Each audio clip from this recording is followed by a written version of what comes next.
अस्सलामु अलैकुम वरहमतुल्लाहि वबरकातुहू। इन्नल हम्दुलिल्लाह नहमदुहु व नस्तईनुहु मन यहदिहिल्लाहु फला मुज़िल्ल लहु व मन युज़लिलहु फला हादिय लहु व अशहदु अल्ला इलाहा इल्लल्लाहु वहदहु ला शरीका लहु व अन्ना मुहम्मदन अब्दुहु व रसूलुहु। या अय्युहल्लज़ीना आमनु तक़ुल्लाह हक़्क़ तुक़ातिह व ला तमूतुन्ना इल्ला व अन्तुम मुस्लिमून। या अय्युहन्नासु इत्तक़ू रब्बकुमुल्लज़ी ख़लक़कुम मिन नफ़्सिन वाहिदा व ख़लक़ मिन्हा ज़ौजहा व बस्स मिन्हुमा रिजालन कसीरन व निसाअ वत्तक़ुल्लाहल्लज़ी तसाअलूना बिही वल अर्हाम इन्नल्लाहा काना अलैकुम रक़ीबा। या अय्युहल्लज़ीना आमनु तक़ुल्लाह व क़ूलू क़ौलन सदीदा युस्लिह लकुम अअमालकुम व यग़फ़िर लकुम ज़ुनूबकुम व मन युतिइल्लाह व रसूलहु फ़क़द फ़ाज़ फ़ौज़न अज़ीमा। अम्मा बाद फ़इन्न खैरल हदीस किताबुल्लाह व खैरल हदी हदी मुहम्मदिन सल्लल्लाहु अलैहि वसल्लम व शर्रल उमूरि मुहदसातुहा व कुल्लु मुहदसतिन बिदअह व कुल्लु बिदअतिन ज़लालह व कुल्लु ज़लालतिन फ़िन्नार। फ़ौज़ु बिल्लाहि समील अलीम मिनश शैतानिर रजीम। बिस्मिल्लाहिर रहमानिर रहीम। युसब्बितुल्लाहुल्लज़ीना आमनु बिल क़ौलि साबिति फ़िल हयातिद दुनिया व फ़िल आख़िरह व युज़िल्लुल्लाहु ज़ालिमीन व यफ़अलुल्लाहु मा यशा। रब्बि इश्रह ली सदरी व यस्सिर ली अमरी वहलुल उक़दतम मिन लिसानी यफ़क़हू क़ौली। रब्बि ज़िदनी इल्मा सुब्हानका ला इल्म लना इल्ला मा अल्लमतना इन्नका अंतल अलीमुल हकीम। अल्लाहुम्मा सल्लि अला मुहम्मद व अला आलि मुहम्मद कमा सल्लैता अला इब्राहीम व अला आलि इब्राहीम इन्नका हमीदुम मजीद। अल्लाहुम्मा बारिक अला मुहम्मद व अला आलि मुहम्मद कमा बारकता अला इब्राहीम व अला आलि इब्राहीम इन्नका हमीदुम मजीद। उलमाए कराम, बुज़ुर्गों, दोस्तों, साथियों, प्यारे बच्चों, मैंने सूरह इब्राहीम सूरह नंबर 14 की आयत नंबर 27 आप लोगों के सामने पढ़ी है। आज मेरा उन्वान है क़ब्र के सवालात। सबसे पहले अल्लाह रब्बुल आलमीन का बेइंतहा शुक्र और एहसान है कि हम और आप वक्त निकाल कर यहाँ जमा हैं। अल्लाह ताला हम तमाम लोगों की हाज़िरी को कबूल फरमा ले, आमीन। आज जुमा का दिन है, उसके बावजूद भी माशाअल्लाह आप लोग आए हुए हैं। अल्लाह आप सबकी हाज़िरी को कबूल फरमा ले। टॉपिक पर आते हैं, क़ब्र के सवालात। देखिए, जो भी आदमी यहाँ आया है वो मरने के लिए आया है, जाने के लिए आया है, कोई यहाँ रहने के लिए नहीं आया। कोई बचपन में जा रहा, कोई जवानी में जा रहा, कोई बुढ़ापे में जा रहा। मौत से किसको रुस्तगारी है, मौत से किसको रुस्तगारी है, आज वो तो कल हमारी बारी है। तो जो भी जा रहा है ये बोल के जा रहा है, जा तो रहा हूँ, तैयार रहिएगा। हम और आप जाने वालों के बारे में क्या सोचते हैं, उनके बाल बच्चों का क्या होगा, उनके कारोबार का क्या होगा, जबकि ये सोचना चाहिए था कि वो तो चले गए, अब मैं जाऊँगा तो मेरा क्या होगा। तैयारी तो अब मुसलमान के अंदर है, इस्लाम के अंदर है कि जो भी आदमी मरता है उसको कब्र में ले जाते हैं। लेकिन आज हम बात ये करेंगे, कब्र से मुराद वो सिर्फ मिट्टी वाली कब्र नहीं है, वो दूसरी दुनिया में चले जाना है। हम और आप दुनिया में हैं, अब रूह जैसे निकली वो आखिरत की दुनिया में चले गए। और पेट है या पीठ है, अब ये जुमले को समझ जाइए, पेट है या पीठ है, तीसरा कोई कंसेप्ट नहीं है।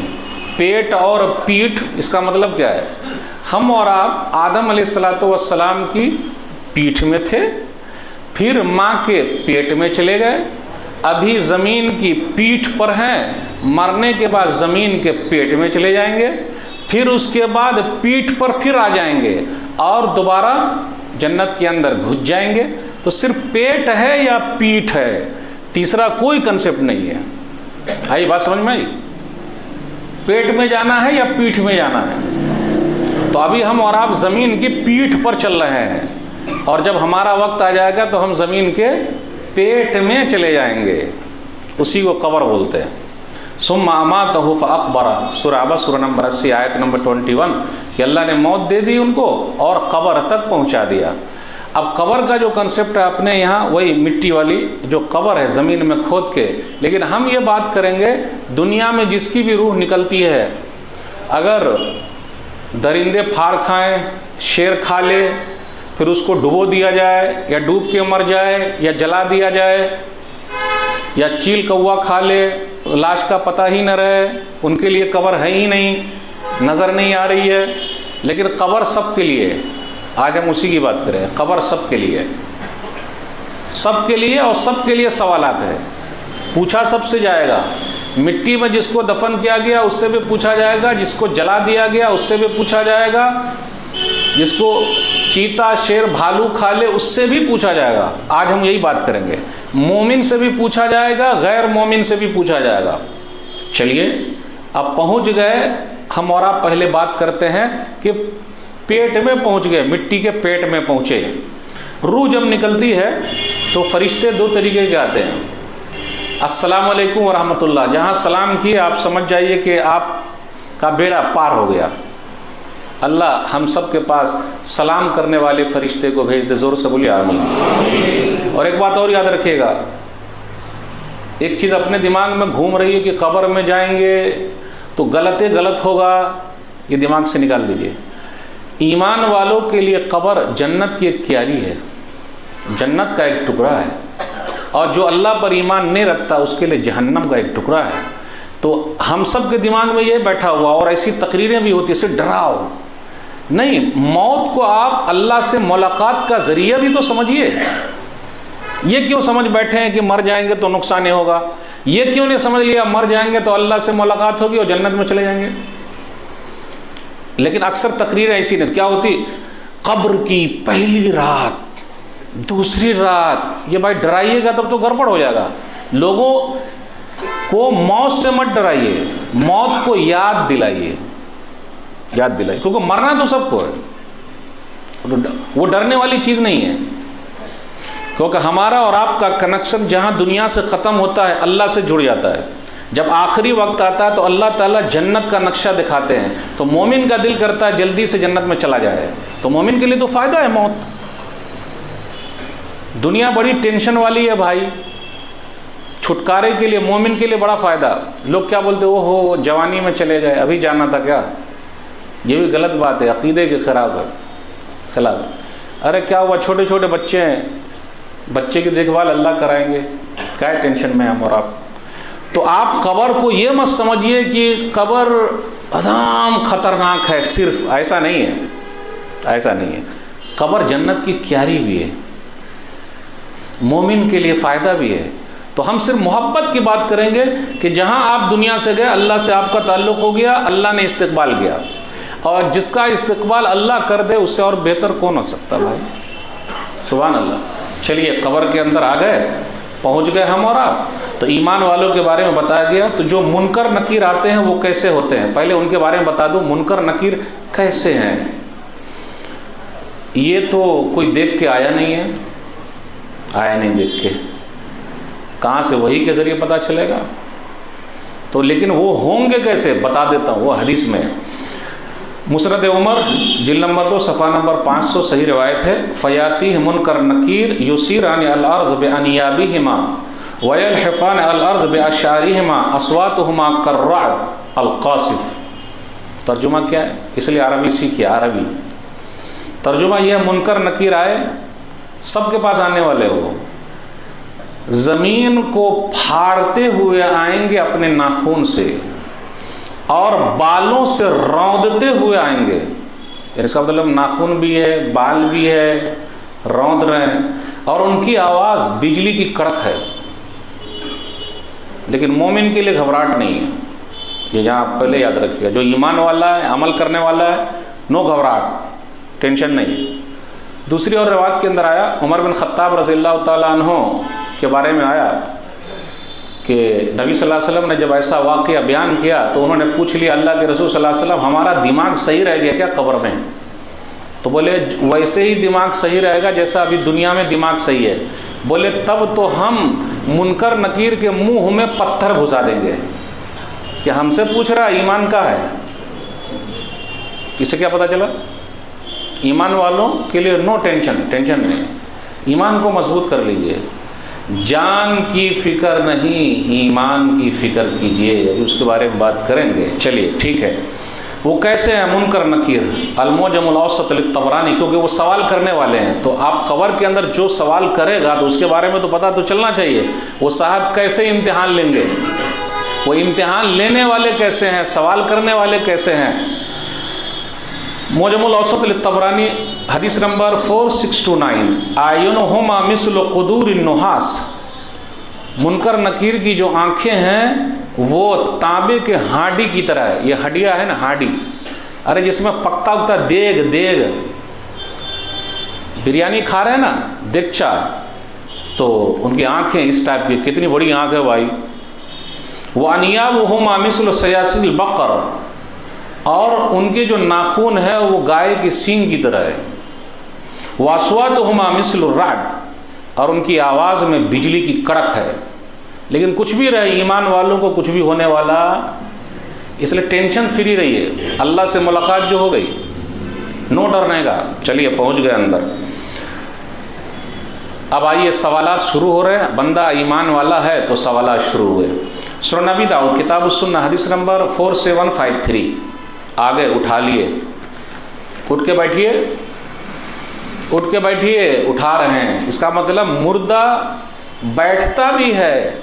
अपने यहाँ क्या लोगों को बेवकूफ़ बनाया जाता है, मुर्दे सुनते हैं। रे भाई, मुर्दे बैठते भी हैं, फिर मुर्दे मज़ा भी करते हैं। और कई चीज़ें, मुर्दे मज़ा भी करते हैं। मुर्दे ये भी बोलते हैं, जब मुनकर नकीर बोल दिए कि दुल्हन की तरह सो जा, दूल्हा बाबू ही उठाएंगे, तो मन क्या करता है, घर वालों से मिलने।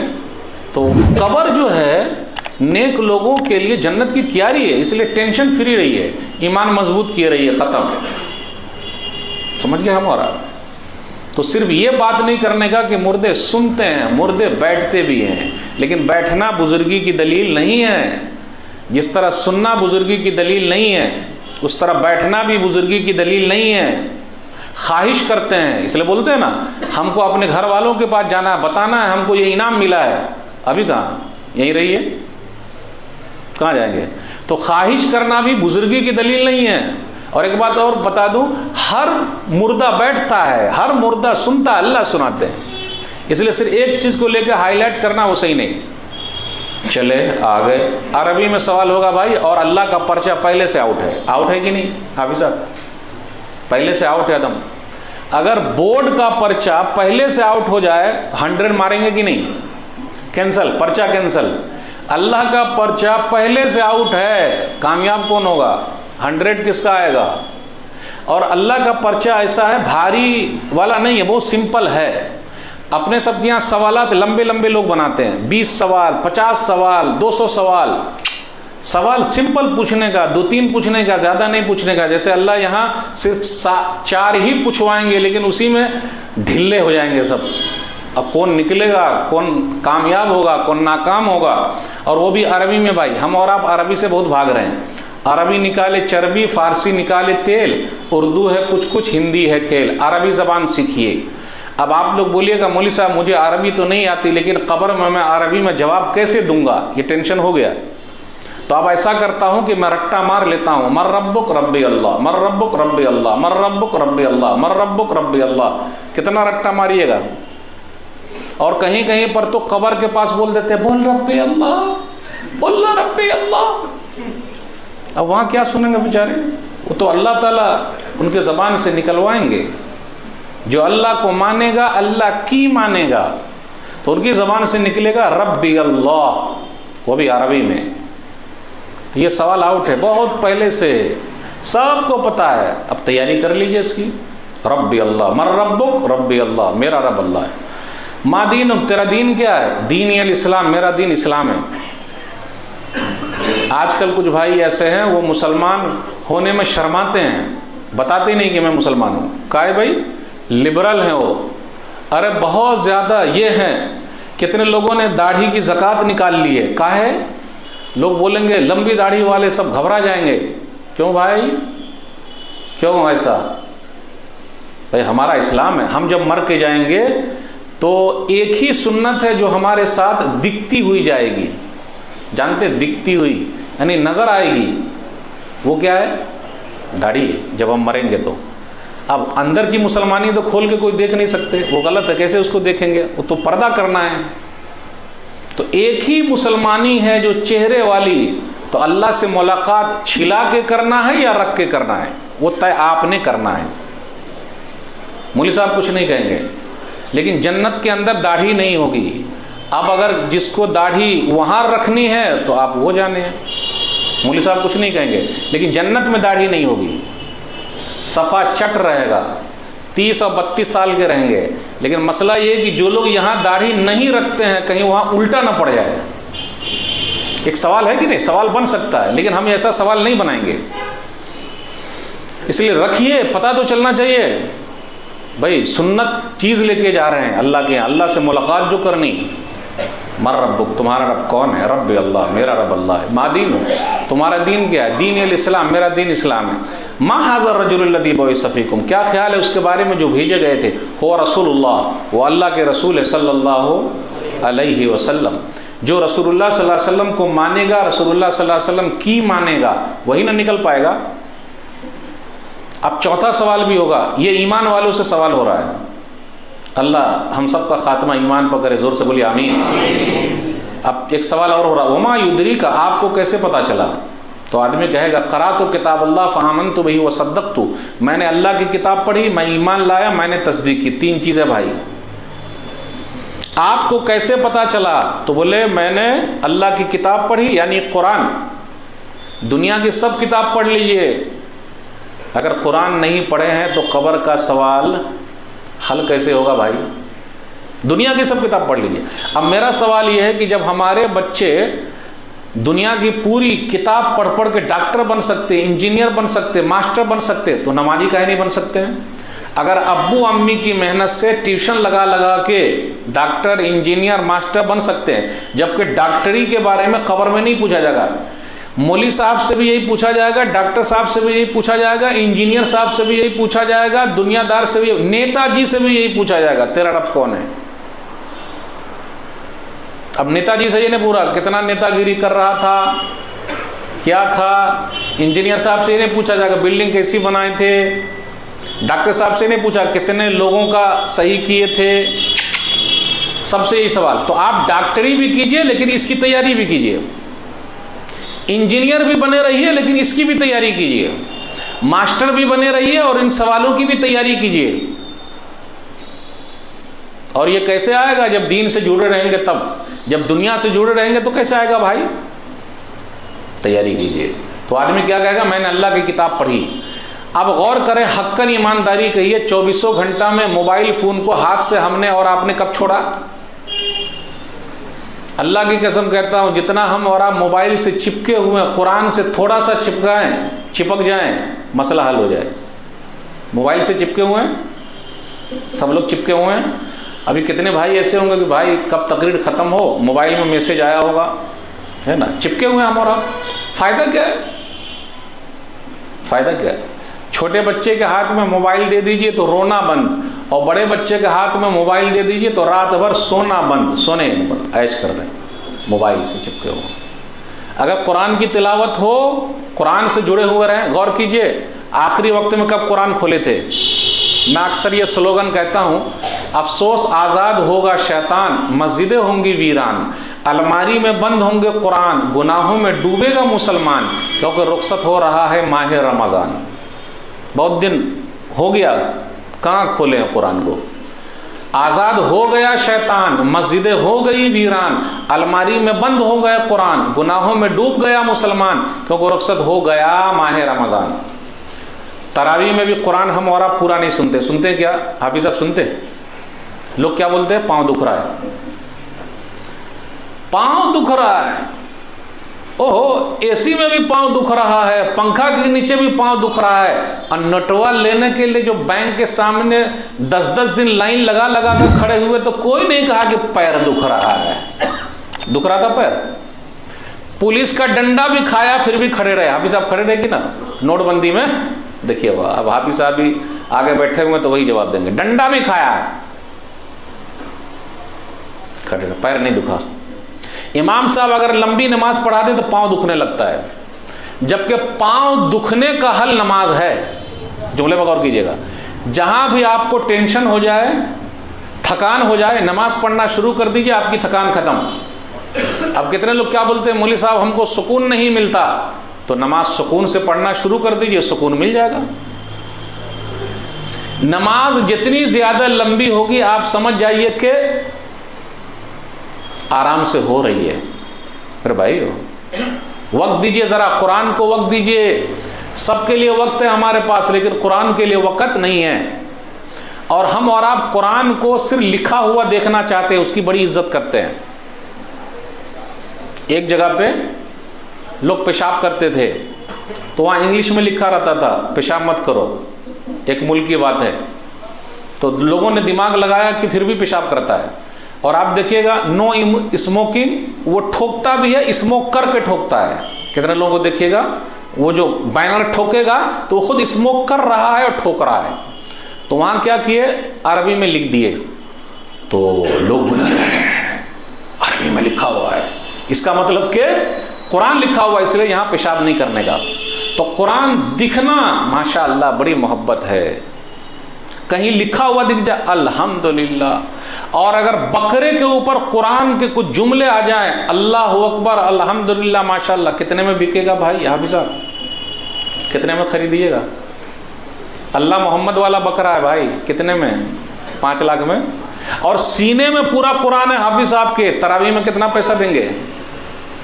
बोलिए नहीं रहे, बोलिए नहीं रहे। कुरान से यही मोहब्बत। अभी सब लोग बोलते हैं मुझे कुरान से मोहब्बत है। हाफिज़ साहब आपको कुरान से मोहब्बत है? बिल्कुल है। आप लोग सबको है कुरान से मोहब्बत? अल्हम्दुलिल्लाह, जोर से बोलिए अल्हम्दुलिल्लाह। अच्छी बात। बकरा के ऊपर अल्लाह मोहम्मद लिखा है, कितने का बिकेगा? वो लिखा हुआ है सिर्फ, बस और कुछ नहीं है। टमाटर के ऊपर भी लिखा रहा, अंदर घुस के लिखा रहता, कैसे लिखा रहता पता नहीं। 5 लाख का तो बिकेगा कम से कम। यानी वहां लिखा हुआ अल्लाह मोहम्मद तो बिक रहा है। और कुरान से इतनी मोहब्बत है कि हाफिज कुरान की तनख्वाह 50,000 है। देखिए वो साफ सुन गया, कुरान से मोहब्बत है, साफ सुन गया। सबसे ज्यादा तनख्वाह हाफिज कुरान की है। मास्टर की भी उतनी तनख्वाह नहीं है, डॉक्टर की भी उतनी तनख्वाह नहीं है, इंजीनियर की भी उतनी तनख्वाह नहीं है। सबसे ज्यादा तनख्वाह हाफिज साहब की और मौली साहब की है, क्योंकि ये हमारी आखिरत सवार रहे हैं, वो सवालों की तैयारी करा रहे हैं। एक इमाम आप बता दीजिए जिसकी तनख्वाह 50,000 है। कुरान से मोहब्बत है ना भाई। एक मस्जिद बता दीजिए जहां 5 लाख तरावी पढ़ाने का मिलता है। सूरा फातिहा पढ़े 30 बकरी मिली। एक बकरी कितने में खरीदिएगा? अभी हम कुरान ही पर घूम रहे हैं। सूरा फातिहा पढ़े 30 बकरी मिली, एक बकरी कितने में खरीदिएगा? 5,000 में। तो 30 बकरी का कितना हुआ? 1.5 लाख। 1.5 लाख हुआ ना। तो एक मस्जिद आप बताइए जहां 2 लाख रुपया हाफिज कुरान को लोग देते हैं। कोई मस्जिद है आप लोग के जहन में? एक साहब ने बाइक दे दिया तो उसका फोटो खींच लेता है कि हमने हाफिज साहब को रमजान में बाइक दिया। एहसान कर रहा है। कुरान से यही मोहब्बत है, कुरान पढ़ने और पढ़ाने वालों से यही मोहब्बत है। चलिए, कुरान से मोहब्बत है। कुरान का ट्यूशन ज़्यादा महंगा है या इंग्लिश का ट्यूशन ज़्यादा महंगा है? हक्कन ईमानदारी बोलिएगा हाफिज साहब। काहे? अभी तो बोले कुरान से हमको बहुत मोहब्बत है। नहीं, अभी बोले कि नहीं बोले? काहे मुकर रहे हैं भाई बात से?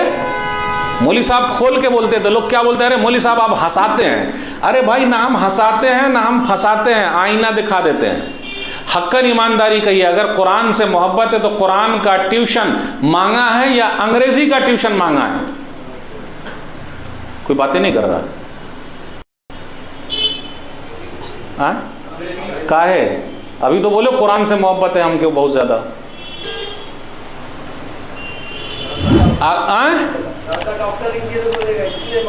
इसलिए महंगा है। और कुरान में सवाल के अंदर आसानी हो जाएगी, कब्र में तो वो सस्ता है।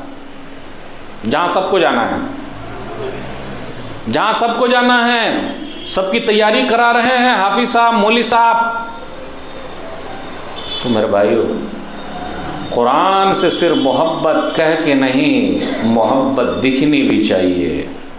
ऐद कर लीजिए अपने इमाम को, ये रमज़ान में 2023 में हाफिज साहब की तरावी भी पूरी सुनेंगे इंशाअल्लाह, इंशाअल्लाह। थकान के साथ पूरी तरावी भी सुनेंगे और हाफिज साहब को गिफ्ट भी सबसे ज़्यादा देंगे इंशाअल्लाह। देखिए, हाफिज साहब खुद ही पीछे हट गए तो कैसे लोग साथ देंगे? समझ गए मेरे भाइयों, ये है कुरान से मोहब्बत। अभी एक ही सवाल पर हम घूमे हुए हैं, यानी मोमिन से सवाल।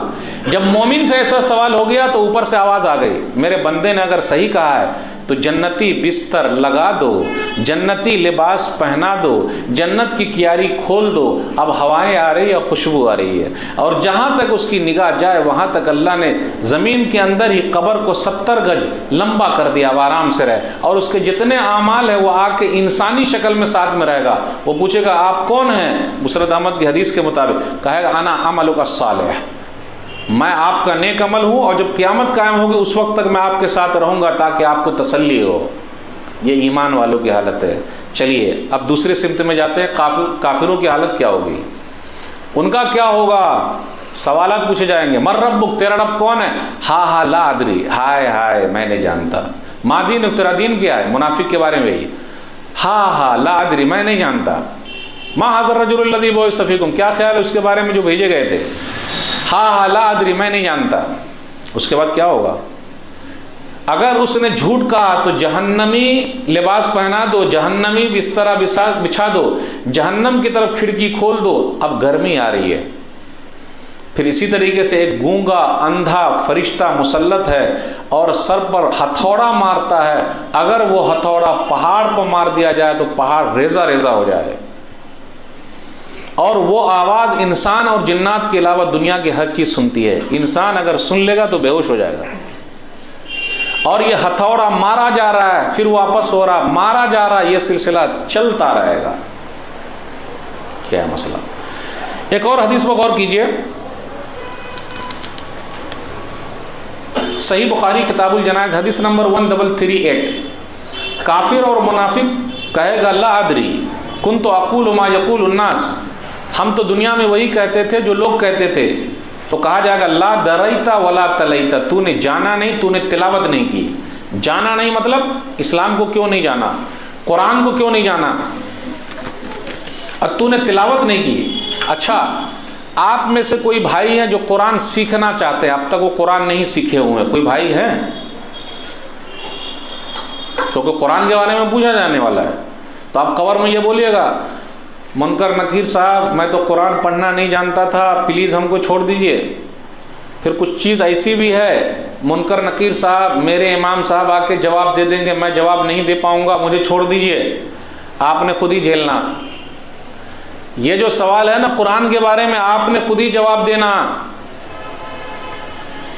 इसलिए कुरान की मजलिस लगाइए, कुरान सीखिए। और जो भी कुरान सीखता है, कुरान से जुड़ा रहता है, अगर वो 200 साल भी जिंदा रहेगा तो उसकी अकल सही रहेगी। और कुरान से जुड़ने में बहुत बरकत है। आप फजर के वक्त फजर की नमाज पढ़िए और 2 मिनट कुरान को दे दीजिए, बस आपकी ज़िंदगी 6 महीने में बदल जाएगी। आप देखिए, सिर्फ 2 मिनट कुरान को दीजिए, ज़्यादा नहीं देना, 2 मिनट, 5 मिनट दे दीजिए अगर ज़्यादा देना है तो। शौक़ पैदा कीजिए, शौक़। और शौक़ के अंदर मोहब्बत, जब तक खुद ही पढ़ के मोहब्बत पैदा नहीं कीजिएगा नहीं होगा। पैसे के लिए कितनी मोहब्बत है आप ही बताइए। अगर कोई कह दे कि फजर में जो भी मस्जिद में आएगा, मुतवल्ली साहब का ऐलान है, सबको 500 रुपया मिलेगा। अब आप बताइए हाफिज साहब मस्जिद फुल होगी कि नहीं होगी 500 रुपये के लिए? अब यहाँ क्या काफिर और मुनाफिक से पूछा जा रहा, तू काहे नहीं जाना, तूने तिलावत क्यों नहीं की? तिलावत क्या करेगा? कुरान पढ़ा काहे नहीं? तो वहाँ नहीं चलेगा भाई। कोई ये ना कह रहे मौलवी साहब मुझे नहीं आता, मुनकर नकीर साहब हम नहीं जानते, हम क्या बोले, सीखा काहे नहीं, जानकारी हासिल क्यों नहीं किया, मालूमात क्यों नहीं लिया? इसलिए हम सब की जिम्मेदारी बनती है कि हम और आप कुरान से जुड़े रहें। छोटे छोटे हल्के लगाएं। अभी लॉकडाउन में मेरे उस्ताद हैं शेख मंसूरुद्दीन उमरी मदनी हफिज़हुल्लाह, 55 साल की उम्र में हाफिज़ कुरान हो गए। कितने साल की उम्र में भाई? 55 साल। 5 बच्चों की माँ हाफिज़ कुरान हो गई है। 5 बच्चों की माँ। एक माँ ऐसी भी गुजरी है, उनके शौहर मुफ्ती साहब है, नाम नहीं लूँगा, वो माँ गुजर गई है। 10 बच्चे हुए और 10 के 10 हाफिज़ कुरान। और हाफिज़ कुरान माँ ने अपने 10 बच्चों को हाफिज कुरान बनाया माँ ने। आज एक बात और कह दूँ, हक्कन ईमानदारी, आज हमारी बीवी, आपकी बीवी खुद कहती है मेरा बेटा मौलवी नहीं बनेगा, हाफिज नहीं बनेगा। आपकी बीवी खुद कहती है, मेरी कहती, आपकी कहती। यहां कोई बोले कि नहीं मेरी बीवी कहती है हाफिज बने, आपकी बीवी बोलती है, तब तो आपकी बीवी लाखों में एक है भाई। सुभान अल्लाह, आपकी बीवी को अल्लाह दीनदार बनाए रखे। जोर से बोलिए आमीन। उनकी बीवी कहती है कि मेरा बेटा हाफिज कुरान बनेगा। और यहाँ जितने बैठे हुए हैं इल्ला माशाअल्लाह सबकी बीवी कहती मेरा बेटा डॉक्टर बनेगा, इंजीनियर बनेगा, मास्टर बनेगा, तब ना नोट छापेगा। अब ऐसे बात करते तो लोग बोलते मौलवी साहब आप हंसाते हैं, है कि नहीं? घर के अंदर घर की औरत खुद ही नहीं चाहती है कि उसका बेटा हाफिज कुरान बने। उस औरत ने खुद हिफ्ज किया, उसका मुहरदैन था 12 पारे, 10 बच्चे पैदा हुए, घर के पूरे काम किए। नाम ही नहीं लूंगा मौलवी साहब का, वरना आप लोग समझ जाइएगा मैं किस मौलाना की बात कर रहा हूं। 10 बच्चे पैदा हुए और 10 के 10 बच्चों को उस औरत ने हाफिज कुरान बना दिया। औरत ने बनाया, जबकि अब्बा खुद भी हाफिज कुरान थे, लेकिन अब्बा ने नहीं बनाया। किसने बनाया? अम्मी ने बनाया। एक अम्मी बता दीजिए आजकल की, एक अम्मी बताइए भाई। आज पहली बात, हम और अब अपनी बेटी को हाफिज कुरान बनाते नहीं। कहां बनाते भाई? कौन बना रहा? बेटे ही को नहीं बना रहे। हाँ, लेकिन अगर बंगाल सरकार ये ऐलान कर दे, दीदी ये ऐलान कर दे जितने हाफिज कुरान है सबको सरकारी जॉब मिलेगा, सबको सरकारी नौकरी मिलेगी, तो क्या होगा भाई? हाफिज साहब लाइन लग जाएगी, यानी सरकारी नौकरी के लिए लाइन लग जाएगी। वाह, हाफिजों की तादाद बढ़ जाएगी। जबकि यहाँ अल्लाह जन्नत दे रहे हैं तो कोई जन्नत लेना ही नहीं चाह रहे। मेरे भाइयों, मोहब्बत कुरान से है तो मोहब्बत दिखाइए भी ना कि हमें है, कि सिर्फ बोल के बोलिएगा। तिलावत काहे नहीं की, पूछा क्यों नहीं? बस अब चंद बातें मैं आपके सामने रखता हूँ। मेरे भाइयों, सबसे बड़ी दौलत ईमान की दौलत है, अल्लाह पर ईमान। और एक बात कहूँ, हक्कन ईमानदारी, हम में से कोई ये बता दे कि वो अल्लाह से मांगा कि अल्लाह तो हमको मुसलमान बना दे। हाफिज साहब कभी आपने मांगा? नहीं नहीं नहीं, कोई मांगा नहीं। कोई बता दे कि मैंने मांगा है? मेरा चैलेंज है। नूह अलैहिस्सलातु वस्सलाम ने अपनी बीवी के लिए, अपने बेटे के लिए अल्लाह से इस्लाम मांगा, ईमान मांगा, अल्लाह ने दिया? नहीं दिया। इब्राहिम अलैहिस्सलातु वस्सलाम ने अपने अब्बा के लिए, आज़र के लिए अब इस्लाम अल्लाह से मांगा, ईमान मांगा, अल्लाह ने दिया? नबी सल्लल्लाहु अलैहि वसल्लम ने अपने चचा अबू तालिब के लिए अल्लाह से ईमान मांगा, इस्लाम मांगा, अल्लाह ने तौफीक दी? और हमने और आपने नहीं मांगा, लेकिन अल्लाह ने दे दिया। मेरे रब का फजल है। इन्नल्लाह लज़ू फ़ज़लिन अलन्नास वलाकिन्न अक्सरन्नास ला यशकुरून। सूरह मोमिन सूरह नंबर 40 आयत नंबर 61। अल्लाह का फजल है लोगों पर, लेकिन अक्सर बड़े नाशुक्र हैं। अल्लाह से अगर मोहब्बत है तो नमाज पढ़िए, अल्लाह से मोहब्बत है कुरान की तिलावत कीजिए। कुरान के जो बोल है ना, बोल, कुरान के जो हर्फ है, ये अल्लाह के बोल है। अल्लाह को बड़ा अच्छा लगता है बंदा कुरान पढ़ता रहे। आप डॉक्टर बन जाए, इंजीनियर बन जाए, मास्टर बन जाए, सब बन जाए, लेकिन अल्लाह को क्या अच्छा लगता? बंदा कुरान पढ़ रहा, क्योंकि अल्लाह के अल्फाज हैं, अल्लाह के अल्फाज हैं। इसलिए मेरे भाइयों, कुरान से जुड़ना बहुत ज़रूरी है। जब तक हम और आप कुरान से नहीं जुड़ेंगे फ़ायदा कुछ नहीं होगा। इसलिए आयत कर लीजिए, कुरान से जुड़ेंगे चाहे जो भी हो जाए, और उसके लिए हम और आप तैयारी करेंगे चाहे जो भी हो जाए।